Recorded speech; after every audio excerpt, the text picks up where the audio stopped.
What's going on, everybody? Wanted to go through the first week of betting at Saratoga, and if you follow me on Twitter, I put up ABC charts, kind of what I was thinking and how I ended up actually betting some of these races. So the first race, we can see right off the bat that we have a possible lone speed play, and it ended up winning, and I think at pretty fair odds. And we can see the 5 is our only early runner in this race.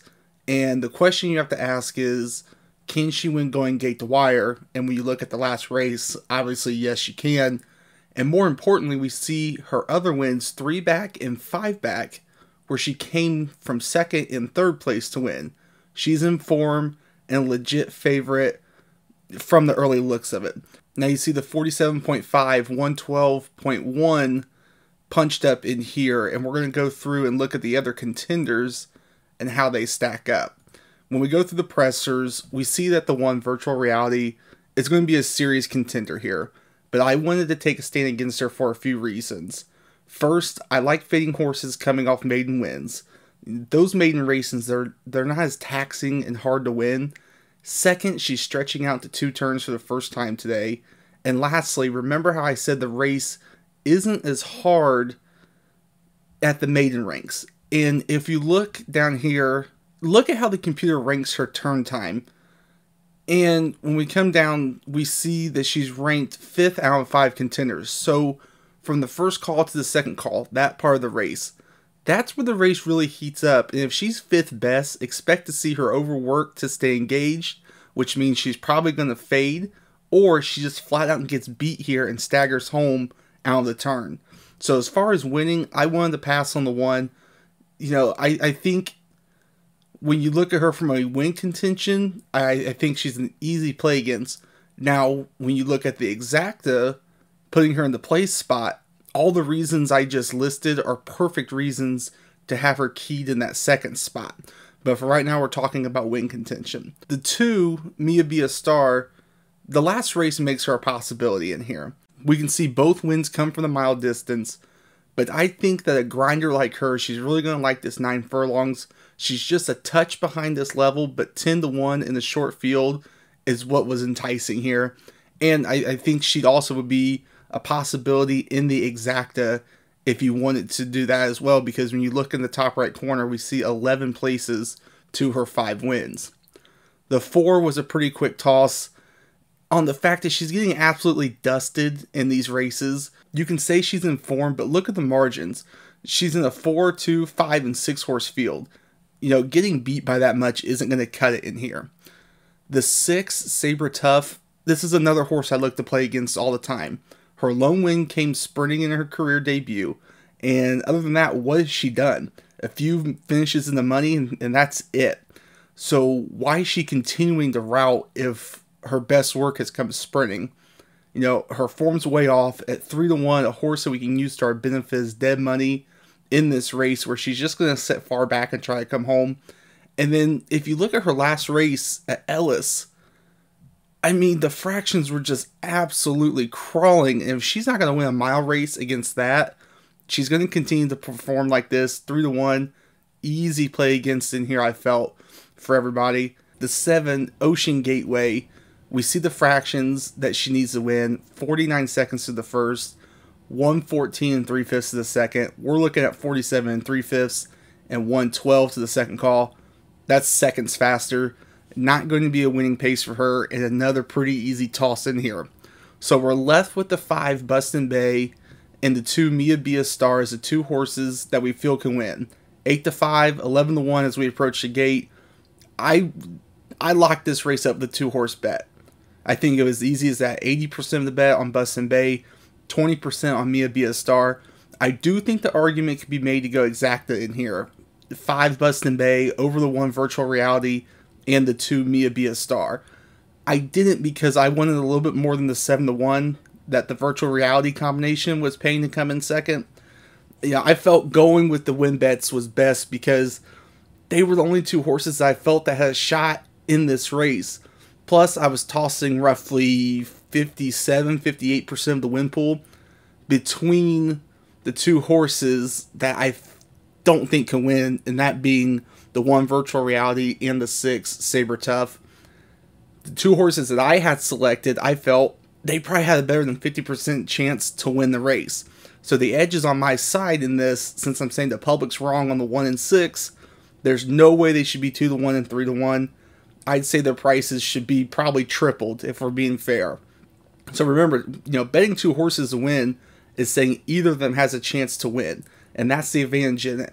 We essentially are creating our own entry. And we could see Bustin' Bay hold off virtual reality to win, and Mia Be a Star comes in third. An exacta that we could have if you wanted to take those odds, but a race that we find the winner pretty easily, and we get the 2023 Saratoga meet started off with a win. The 4th play was more of a spot play for me in an exacta sense, and we have a heavy favorite here in the 5 that everyone handicapping was on, and me as well. Some of the best advice I've ever read is looking to eliminate the top 2 betting choices in the place spot in races like this for the exacta.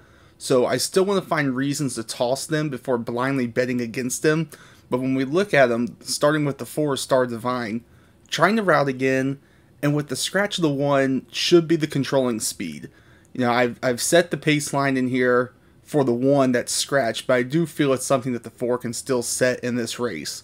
Where I feel confident in tossing the 4 is with how her running style is. Look at her last race, where she led before being confronted and fading. Speed when confronted fades bad, and she's no exception in here. So, eliminating her in the place spot was pretty easy for me with all these closers that are going to be more than able to run to her early fractions. And then the 1A is the next horse we needed to evaluate. First thing that stuck out to me is in 20 races, the 5 wins, 6 shows, and 1 place. Maybe it's a coincidence, or maybe she's an all or nothing sort of horse. And that's kind of what I think, because when you look at when she doesn't win, she's not even close in some of these races. Can she close? Yes. But if she's not winning, she's not staying around. So I went small exacta bet here, 5 over the 2, 3, and 6. Much more of a playing the odds sort of wager, and it paid off. I've really been trying to target these sort of races with a heavy favorite, since second choices usually can be dead in the water and allow for an overlay situation in the exactas when they are tossed. This 5th race was a key race for me, and if you read the Substack write-up I had, it was sort of a 2-parter. And if we start here with the 6 Portos, the question that I asked was, what's he doing in a $20,000 claimer? This is a massive drop in class. Even if he isn't the greatest stakes caliber horse, he should have been able to hold his own against lesser, just off a class advantage, and that even hasn't even been the case. Also, has 0 form coming into this spot. I was hoping the public bet him down, and I got what I wanted. Maybe I was hoping a little bit harder, but he was absolutely hopeless in this race. Now, the second part in here is the 2 Dust Devil. Just look at the last 2 races. The second calls in both of those were pretty fast, and this race should pose a much slower second call that'll come back to him to run into late. I'm always looking for pressers that can pass horses, and this is something that he can do consistently, and is a trait that going forward into this spot is going to be pretty vital, where everyone wants to sit behind the leader. Dropping in class, second off the claim, which is always dangerous for trainers, since they took a shot and ran a good second in the $32,000 claimer. He's trending forward, so a lot to like here. Now, the early pace scenario was an interesting one because of the scratch of the 1A. We didn't really have that true front runner in here. So we were left with the 3 that can go out and get the lead, the 8, and the 9 as well that can go out and win in that manner. I was treating this as pretty much a paceless race, and whoever got the front wasn't going to win, since that's not really the running style that they want. 47 3/5 looked to be the mark that the 3 and the 9 could set in here. And if we just quickly go through the rest of the field, I felt the negatives were just so glaring that we got to take advantage of a bigger field size. And it's a lot of money in here that we're saying can't win, and that's all to our advantage in here. In the end, the 9 was the only other runner that I felt could really make a bid to win in here, and we see he ranks 3rd on the RDSS. This was my largest wager on the first day, and it was a simple win bet 70% on the 2, 30% on the 9. Looking back, probably should have just singled up on the 2, but with the elimination of the 6 Portos, I felt that I wanted to make sure I had this race cinched up just in case that 9 did make a run. Again, Portos taking 38% of the money at 8-5 was completely dead to me, and one that I wanted to take advantage of with this wager. So not everything was smooth sailing on opening day. This race, the 7th, is one where I got fooled big time, and I thought it was too good to be true, which it was. So if you know me, I'm always saying not to bet races where you have so many variables that can come into play. Well, if you look, I have 4 routers entered into a sprint race. My thought process was that with all of them coming out of multiple routes into a sprint, that would hurt them, even with it being a 7 furlong race. And the reason being was because of the 9, who just had a blowout win last time at Ellis Park. Even better was that the best presser looked to be the 10, who faced even faster fractions last time out at Ellis as well. So I went with both of them in another 2-horse Dutch bet since they were 3-1 and 4-1. I knew I wanted to go against the 5 in here, who you look at the 1 win in her last 10 races, which I felt was an outlier, especially when you see how low of a class level that was in there. The other thing to learn is that the Ellis Park track, it's as cranked as the results are showing. Speed is the only way to win on that dirt, and we saw it this weekend at Saratoga because shipping from there just wasn't good. A lot of speed and fade when coming to New York. In the moment, it felt like the right play, and maybe it would have been if I wasn't chasing a race that I never should have bet. The routers actually finished 1, 2, and 3 in here, and that's exactly why a race like this should be passed if you're someone that handicaps like me. Now, what hurt even more is if you have this RDSS software, you'll see something that'll sting, and that's the winner, the 1, Into Happiness, ranks 3rd in pretty much everything. A clear sign of a long shot play, and ranking that high at double-digit payout odds. I needed to look and make a play with her. Didn't. Regardless, lost the race. Should have passed it. Need to be a little bit more aware of that moving forward. The final race we're going to talk about here on opening day is one where I think betting strategy was more important than anything. In my eyes, I think I ended up making the right play, but I'm curious how you guys would have tackled it. So the 4, My Sea Cottage, is a clear lone speed in this race. The concern that I had was that he needs to be out ahead by open lengths to win, and I felt he got that in here. The next part was the class level. He hasn't won a race at this level yet.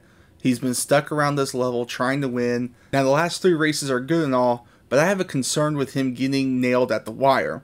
When you go through using that pace line from 3 races ago, I think it's right to say that he's a legit favorite and can get that pace today. It's just answering if he's good enough to win. And when you get clicking through here, not a whole lot lights up, with winning efforts against that projected pace. And I think that's something we really need to be thinking about when we're looking at evaluating other runners with early paces where we have a possible lone speed sort of situation on our hands. Now, what I ended up doing, let me get back over here, is I ended up putting win bets on the 5 and 6. Because, first off, this 5 I felt was trending forward enough, and in a race where we see that he's ran competitive, good races against those fractions at 5-1, I think that's something you don't want to pass on. And then when you look over here at the 6 has shown a new dimension, and I think that's key, especially when looking at turf routers. What he was doing wasn't winning, and now they've decided to put him a little bit more forward. I think he's much more of a presser than a sustained runner, but we see that both of them are ranking in the top 5 down here on the bottom line betting line screen. I think the 4 is, clearly our early horse. It's just a matter of he can hold on. So I had the horse as a B horse. What I ended up doing was win bets on the 5 and the 6. I then came back and did an exacta 4 over the 5 and 6. I felt the 5 and 6 were above the rest of the field and needed one of them to win or place. Now, if you saw what I had on Twitter for my chart, I had the 4 as a B horse. but he was the only one that I saw that could threaten the 5 or 6 to winning the race. Double digit payout on both combinations of the exacta is what I needed to play it, and I got it. The 4 wired, and the 6 comes up to finish it out. I think that some may argue that boxing him up may have been a better play, and maybe so. You certainly want to make sure that you had an even amount on each combination to get roughly the same payout. But I think this was the right way to play the race for me in the moment. Again, let me know what you think down in the comments about that. Going over the Friday, we see a short field, and I think 6 to 5 was way too much here on the 5, because this is the very definition of a lone speed in a race. When you punch in the 5's line and you go through to others, you know, they just cannot really stack up to what the 5 can set down. Now, I think it's important to remember this was essentially a 2-horse race between the 4 and the 5. They both went off at 6 to 5. I don't understand where people saw the 4 being able to compete in here at all with the 5. I get the drop in class, but the lone win has come in a sprint. Finished 3rd at Churchill in that grade 2 race, and it was the 8 bells. I had to make sure, but the 5 just towered over this field, and I'm not one to where, okay, say you feel this horse should be 3 to 5, 4 to 5, 6 to 5, you would say, oh, you have to make a bet. I think in this situation, yeah, you probably did get overpaid on what the past performances were showing, and I'm not too sure why this horse wasn't odds on. I made the bet. I'm not proud of it. I'm not going to sit here and gloat over a 6 to 5, but I think in the terms of looking for lone speed in the race,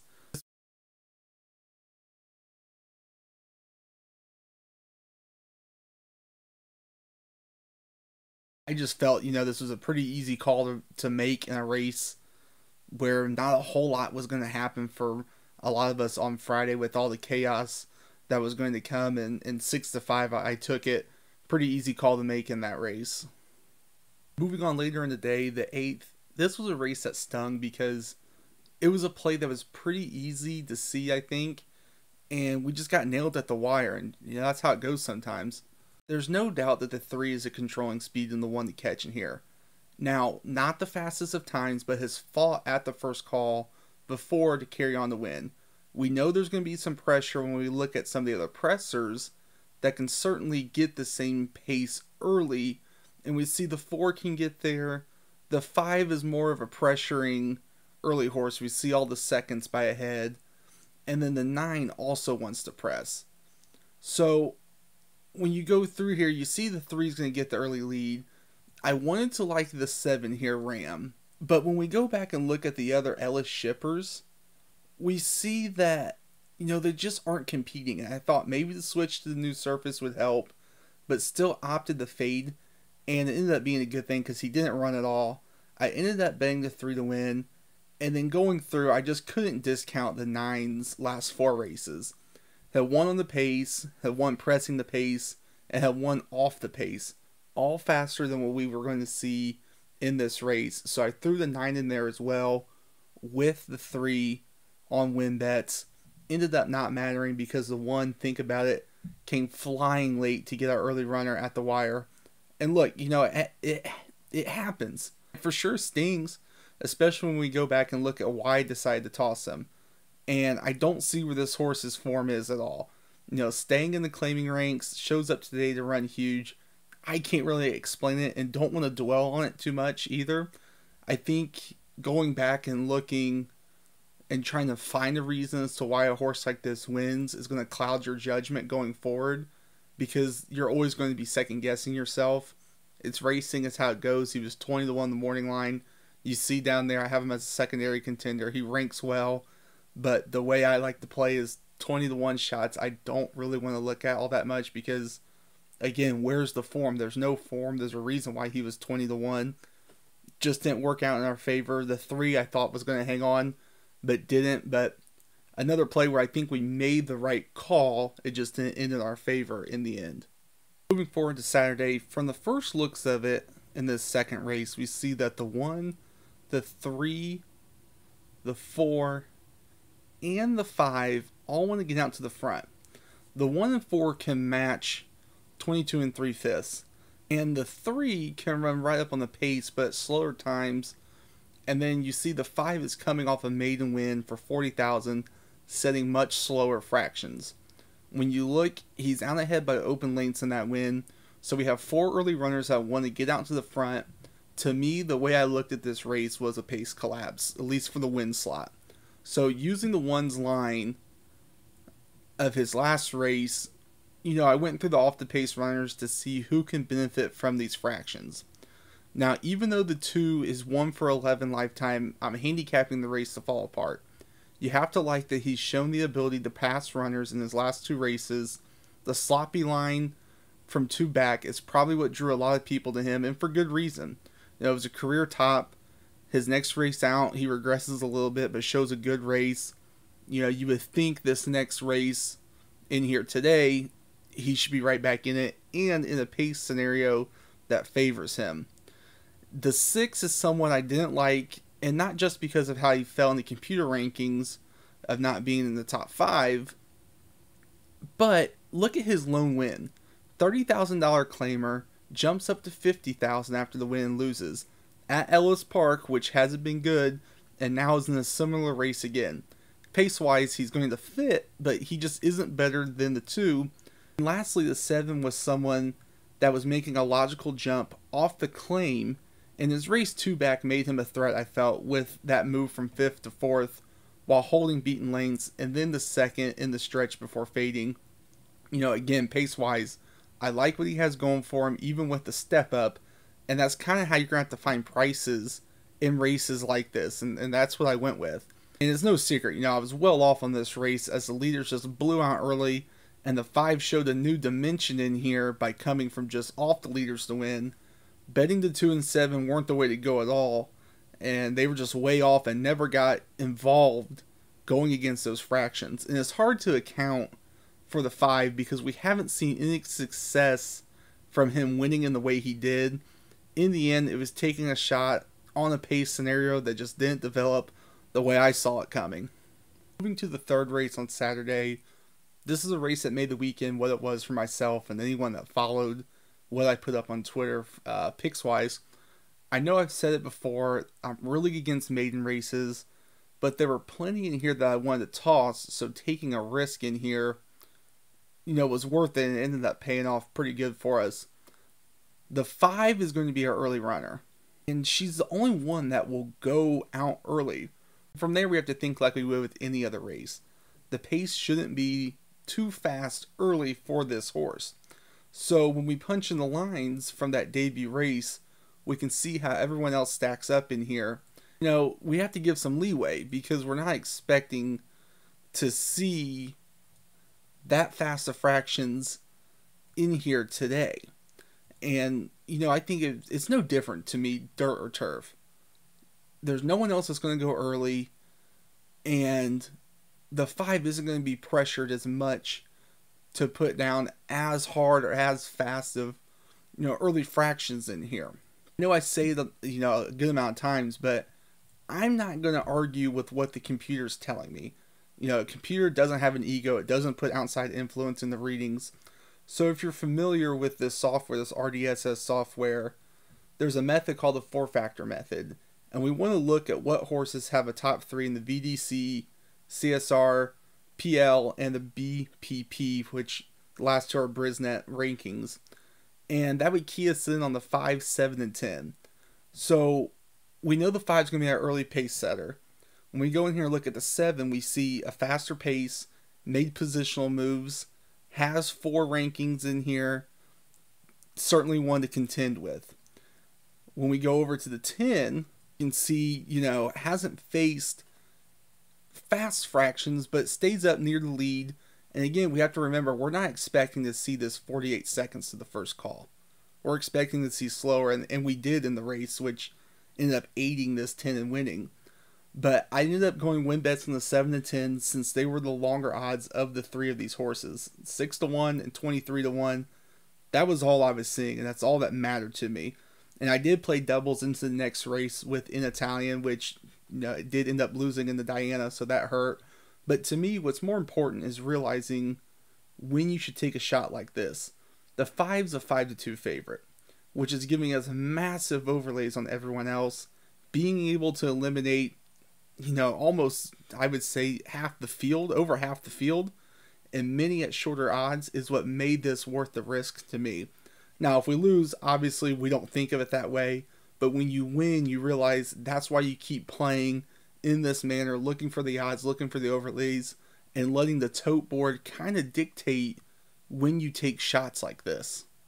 I want to touch on this 5th race because I think it's one where evaluating the logical runners to each other made all the sense in the world. And the question we have to answer is, can the second choice in betting beat this favorite? And we see over here the visual running styles. We have one early horse and a bunch of pressers. And we go to the 8, who was our favorite. An early horse, we see the only one that wants to get out in front. The fractions aren't as fast, but again, we have to remember he's going to get the lead. He's not going to be pressured by anyone else to get to the front. The issue surrounding this 5, and you see it in the lifetime record, 1 for 14 lifetime. Look at the last 4 races, second, third. How many times do you give a horse a chance at the same level? That's really what we were looking at in here. And that was the biggest concern I saw with the second choice in here.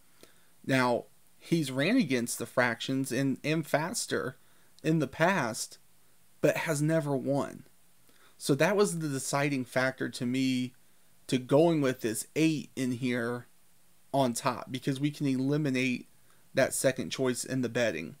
When we go through, we see that the 2 can run against these same fractions and win.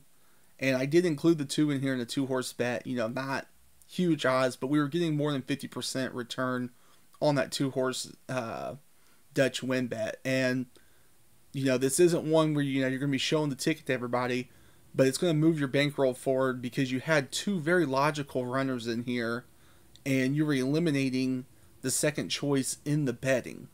And it was pretty easy because when you go through here, see the 1 is out of form, hasn't won against these fractions. The 3 is way out of form. The 4 is way out of form. The 5 we've already touched on. The 6, maiden claiming for 30, jumps up, doesn't do much. Coming back into a race that's tougher, doesn't really have a shot. And then the 7 is coming off a huge layoff into a spot where a horse is going to dominate them early. You see the only career win was gate to wire fashion, but other than that has never really contested for the front of this lead. So, I think spots like this where, the race looked chalky, and it was chalky and ended up being that way, but we were able to eliminate so many runners that you're getting odds that you can be profitable with in a long-term manner betting that way.